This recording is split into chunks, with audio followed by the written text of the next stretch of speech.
Everyone, I hope आप सभी अच्छे होंगे। Happy Deepavali to all. इस दीपावली के अवसर पे आपके जितने सारे विशेस है, जितने सारे खुशियाँ आप डिज़र्व करते हो, आप सभी को वो मिले।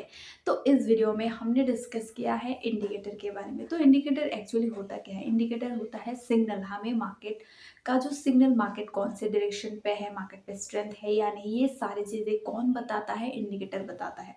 तो आप अगर एक बिगिनर हो तो आपके लिए ये वीडियो बेस्ट रहेगा, क्योंकि इस वीडियो में हमने डिस्कस किया है टॉप 3 इंडिकेटर जो मैं खुद पर्सनली यूज़ करती हूँ, और सारी चीज़ों को मैंने डीप डाइव किया अच्छे से, किस तरह से आप मार्केट का स्ट्रेंथ, बायर सेलर कितना इंटरेस्टेड है, मार्केट कौन से दिशा पे जा सकता है, मार्केट का ट्रेंड क्या है, सारी चीज़ें आपको पता चलेगी। और बाइंग सेलिंग आपको कहाँ करनी है, ये तो आपके ऊपर डिपेंड करता है। तो चलिए वीडियो स्टार्ट करते हैं। हेलो एवरीवन, आज के इस वीडियो में हम टॉप 3 इंडिकेटर के बारे में सीखेंगे। तो इंडिकेटर एक्चुअली होता क्या है? इंडिकेटर होता है मैप की तरह, कि आपको अगर कहीं पे जाना हो, आपको रास्ता नहीं मालूम, तो आप क्या करते हो? आप मैप देखना प्रेफर करते हो या लोगों से पूछते हो कि ये जगह कहाँ पे है।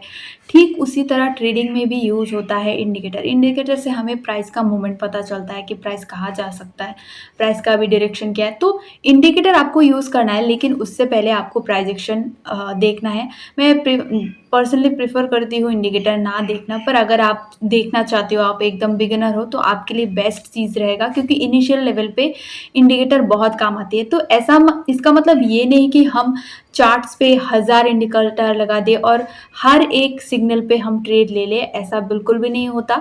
हमें कुछ ऐसे इंडिकेटर लगाने हैं जिससे हमें मार्केट का स्ट्रेंथ पता चले, मार्केट में बायर सेलर इंटरेस्टेड है या नहीं ये हमें पता चले, या मार्केट का जो डायरेक्शन वो हमें पता चले। तो इस वीडियो में हम ऐसे 3 इंडिकेटर को सीखेंगे जो मैं पर्सनली प्रेफर करती हूँ देखना। आप भी इसको देख सकते हो, लेकिन आपको पहले प्राइस एक्शन को समझना है। मतलब इंडिकेटर लगाने से पहले आपको प्राइस को देखना है, प्राइस कहाँ जा सकता है, प्राइस का ट्रेंड क्या है, फिर आपको क्या करना है, इंडिकेटर लगा के उसमें अपना ट्रेड इनिशिएट करना है। तो उसके पहले मैं आपको लेके जाती हूँ चार्ट पे, ठीक है? तो हम पहले प्राइस एक्शन को सीखेंगे। तो अभी फिलहाल मार्केट ओपन है, अभी चल रहा है 12.54 PM। तो आज दिवाली है। तो अगर हम देखें तो यहाँ पे निफ्टी फाइनेंशियल सर्विस को अगर हम देखें तो यहाँ से निफ्टी फाइनेंशियल सर्विस ने रिजेक्शन लिया, फिर ट्राई किया, रिट्रेस किया इस लेवल पे, एंड देन फाइनली ब्रेकआउट किया। अगर हम देखें तो फ्राइडे को ब्रेकआउट किया, लेकिन अभी एक कैंडल बना है जिससे थोड़ा रिट्रेस में हमें देखने को मिल रहा है। लेकिन इसका मतलब ये नहीं कि अभी जो ट्रेंड वो रिवर्स करेगा, बिल्कुल भी नहीं।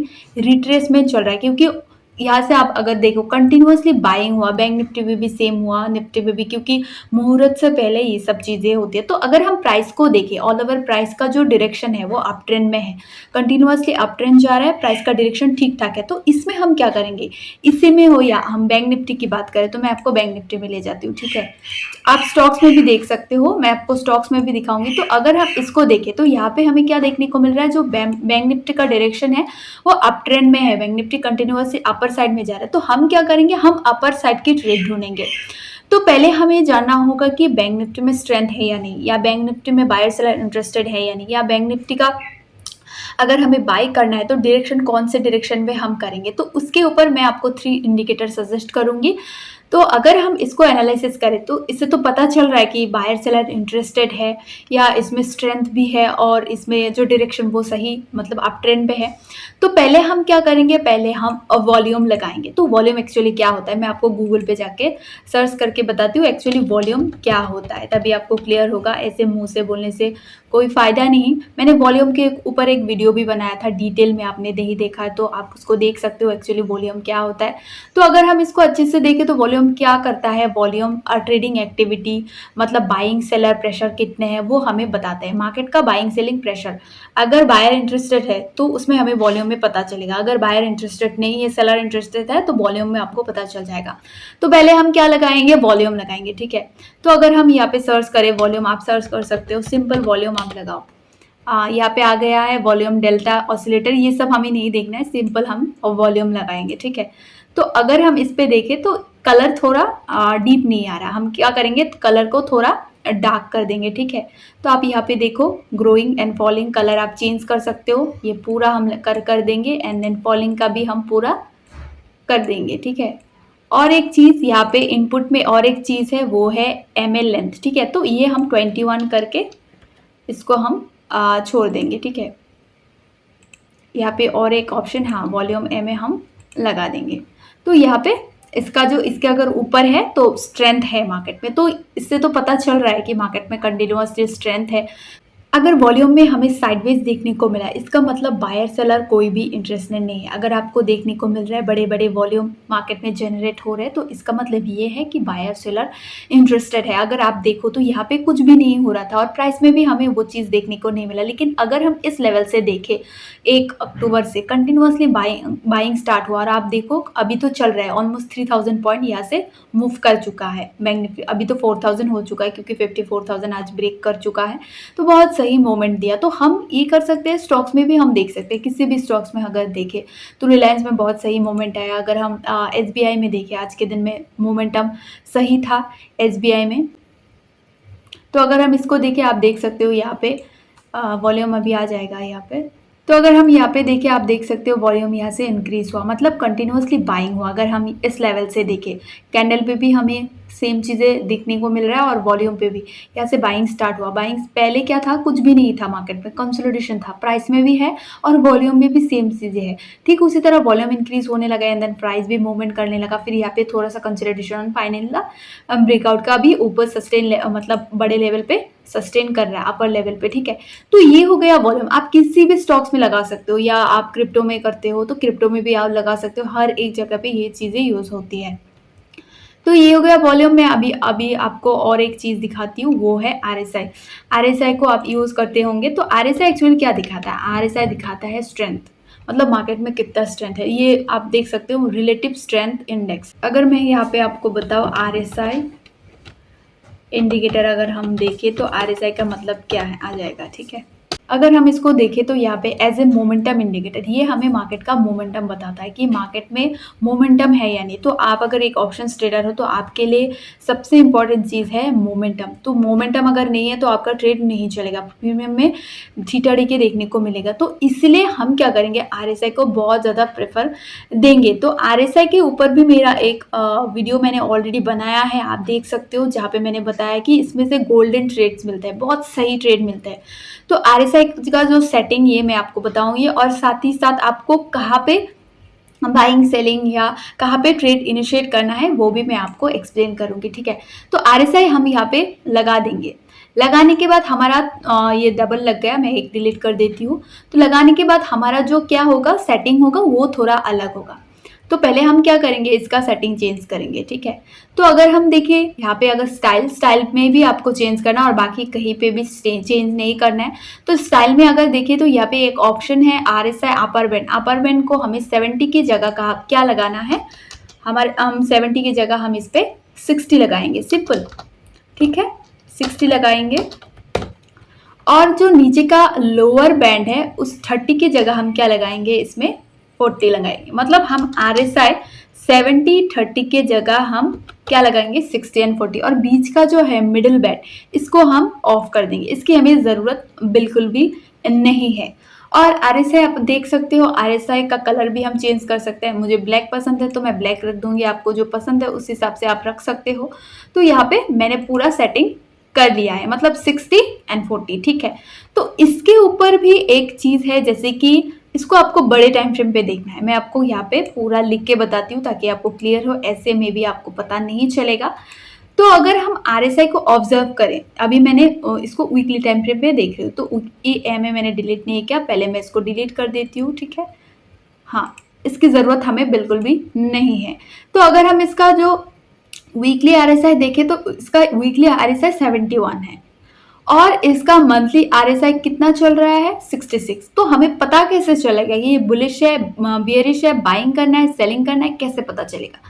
तो हम क्या, प्राइस से तो पता चल रहा है कि मार्केट में बाइंग हो रहा है, लेकिन RSI का भी एक है, मैं आपको यहाँ पे लिख के बताती हूँ, ठीक है। तो आपको क्लियर होगा हमें क्या करना है। उस वीडियो पर मैंने बताया, फिर भी मैं आपको यहाँ पे रिपीट करती हूँ। मंथली हमें क्या करना है, मंथली हमें 60 रखना है, ठीक है। फिर हो गया वीकली हमें क्या करना है, 60 रखना है। फिर हमें क्या करना है, डेली भी हमें 60 रखने हैं। ये जो ट्रेड होते हैं गोल्डन ट्रेड होते हैं, बहुत सही से मूवमेंट करता है, मोमेंटम मिलता है। स्टॉक्स ऑप्शन अगर आप प्रेफ़र करते हो तो बहुत सही है, आप इसमें कर सकते हो इस स्ट्रैटेजी के साथ। मैं स्टॉक्स ऑप्शन प्रेफ़र करती हूँ और इस स्ट्रैटेजी बहुत सही रहता है मेरे लिए। तो मंथली 60, वीकली 60 एंड डेली 60, अगर ये तीनों कॉम्बिनेशन मिल रहा है तो आपको क्या करना है, बाइंग साइड पे जाना है। अब ट्रेंडिंग होगा ऑब्वियसली, अगर 60 है तो बहुत सही मोमेंट मिलेगा। तो स्टेट बैंक ऑफ इंडिया अगर हम देखें, और भी स्टॉक्स है आज के दिन में बहुत सही से बजाज फिनसर्व में मूव दिया, और कुछ में तो रिजल्ट था जैसे एयू बैंक, फेडरल बैंक, ये सारे रिजल्ट थे, बहुत सही मूवमेंट किया है। पीओसीनी में बड़ौदा हो गया, कैन बैंक हो गया, या फाइनेंशियल सेक्टर के जो स्टॉक्स है या बैंक्स, मतलब ऑटोमेटिक बैंकिंग सेक्टर मूव कर रहा है। तो इसके ऊपर भी मैंने एक वीडियो बनाया था कि बैंकिंग सेक्टर में हमें मूवमेंट देखने को मिलेगा। तो ये चार्ट से पता चल जाता है, अगर हम अच्छे से चार्ट्स को देखते हैं तो हमें पता चलता है कि कब होने वाला है। Obviously we can't predict market, but at least हम एनालिसिस तो कर सकते हैं, मार्केट को समझ तो सकते हैं। तो अगर हम स्टेट बैंक ऑफ इंडिया को बात करें तो यहाँ पे हमें क्या देखने को मिल रहा है, डेली पे भी 60 है, वीकली पे भी 60 है और मंथली पे भी 60 है, मतलब बाइंग इस पे है। तो इसका मतलब ये नहीं कल सुबह आप उठ के बाय कर लो, बिल्कुल भी ये नहीं करना है, क्योंकि अभी अगर हम डेली का देखें तो 73, मतलब भी बहुत ऊपर जा चुका है। तो जब ये 60 में फिर से आएगा तब हम फिर से बाई करेंगे। तो मेरा तो ये ट्रेड चल रहा है फिलहाल के लिए। तो अगर ये 60 पे आता है तो मैं क्या करूंगी, एवरेजिंग करूंगी। इसमें मेरा ऑप्शंस चल रहा है अभी। और अगर हम और भी स्टॉक्स देखें, हाँ, एबी कैपिटल ने भी सही मूवमेंट दी, तो इसका भी हम देख लेते हैं। तो इसका अगर हम देखें तो ये 60 क्रॉस करने वाला है, बहुत सही पैटर्न ये बना चुका है अभी फिलहाल के लिए। तो ये 60 क्रॉस करने वाला है और इसका वॉल्यूम अभी इंक्रीज नहीं हुआ, मे बी बाइंग जब आ जाएगा तो इंक्रीज हो जाएगा। उसके पहले भी वॉल्यूम अच्छा था। बाइंग सेलिंग का रिकमेंडेशन बिल्कुल भी नहीं है, बस ये आपको समझाने के लिए इंडिकेटर क्या होता है और किस तरह से आप इंडिकेटर बेस भी कर सकते हो। मतलब प्राइस एक्शन बेस ही होता है, बाद में हम इंडिकेटर पे देखते हैं। तो इसका अगर हम वीकली देखते हैं तो वीकली भी 60 के ऊपर है, ऑलमोस्ट 68 चल रहा है इसका आरएसआई। अगर हम मंथली पे देखें तो मंथली पे भी 60 के ऊपर होगा, क्योंकि इसने ब्रेकआउट, आप अगर देखो तो इसने ऑल टाइम हाई ब्रेकआउट किया। ऑल टाइम हाई ब्रेकआउट करने के बाद अभी कंटिन्यूअसली मूवमेंट में है, इसमें भी 60 के ऊपर। तो इस तरह से आप आरएसआई को यूज कर सकते हो। तो अब अगर अभी आपके माइंड में ये सवाल आ रहा होगा कि मैं कौन सा लगाऊं, आरएसआई लगाओ या वॉल्यूम, अब दोनों लगाओ। वॉल्यूम तो लगाना ही चाहिए, वॉल्यूम आपके चार्ट्स पे होना ही चाहिए। अगर वॉल्यूम नहीं है तो आपको बाय बिल्कुल भी नहीं करना है, क्योंकि प्राइस कभी कभी ऐसे मोमेंटम दे देता है, बट वॉल्यूम में अगर वो स्ट्रेंथ नहीं है तो आपका जो प्राइस वो सस्टेन नहीं करेगा। तो इसलिए वॉल्यूम आपके चार्ट पे कंपलसरी होना चाहिए। फिर आ गया आरएसआई। आरएसआई भी आप अपने चार्ट्स पे रख सकते हो। 60 देखो, बाइंग अगर मिल रहा है, सेक्टर अभी सही से मूव कर रहे हैं, सारी चीजें मूव कर रहे हैं, तो आप बाइंग कर सकते हो। तो ये हो गया आरएसआई का कॉन्सेप्ट। डिटेल में जानना है तो उस वीडियो को आप देख सकते हो। और एक मैं इंडिकेटर देखना प्रेफर करती हूँ, मैं ज़्यादा नहीं देखती, अगर आप देखते हो वो होता है मूविंग एवरेज। मूविंग एवरेज क्यों, अगर आप एक इंटरडे ट्रेडर हो तो आपके लिए बेस्ट रहता है मूविंग एवरेज। तो मूविंग एवरेज क्या होता है पहले हम सीख लेते हैं, ठीक है। तो मूविंग एवरेज हम जब हमें क्या करना है, इन्वेस्टिंग करना है या स्विंग करना है, तब हम अलग मूविंग एवरेज यूज़ करते हैं। जब हमें क्या करना है, जब हमें इंट्राडे करना है तब हम क्या करते हैं, तब हम अलग मूविंग एवरेज यूज़ करते हैं। तो हर एक ट्रेडिंग के हिसाब से हर एक का मूविंग एवरेज अलग अलग होता है, मतलब उसका नंबर। शॉर्ट टर्म या लॉन्ग टर्म का अगर हमें ट्रेंड जानना हो तो हम क्या कर सकते हैं, मूविंग एवरेज को यूज़ कर सकते हैं। तो सिंपल मूविंग एवरेज हो गया, फिर एक्सपोनेंशियल मूविंग एवरेज हो गया, फिर विथ मूविंग एवरेज हो गया। तो हम क्या करते हैं, स्पेशली हम ईएमए देखना प्रेफर करते हैं। तो हमें क्या करना है, जब हमें लॉन्ग टर्म लेना है तो तब हमें कौन से ईएमएस यूज़ करना है, तब हम अपने जो टाइम फ्रेम वो भी चेंज करेंगे, मतलब डेली, वीकली, मंथली ये सब प्रेफर करेंगे। लेकिन जब हमें इंट्राडे करना है शॉर्ट टर्म के लिए, तब हम छोटे टाइम फ्रेम देखें, जैसे 5 हो गया, 15 हो गया, 1 आवर हो गया, ये सारी चीज़ें हम देखेंगे। तो इसमें मैं क्या करूँगी, मूविंग एवरेज लगाऊंगी, ठीक है। तो अगर हम इसमें देखें एमए, अगर हम इस पर लिखें तो मूविंग एवरेज ईएमए लिखना होगा, ठीक है।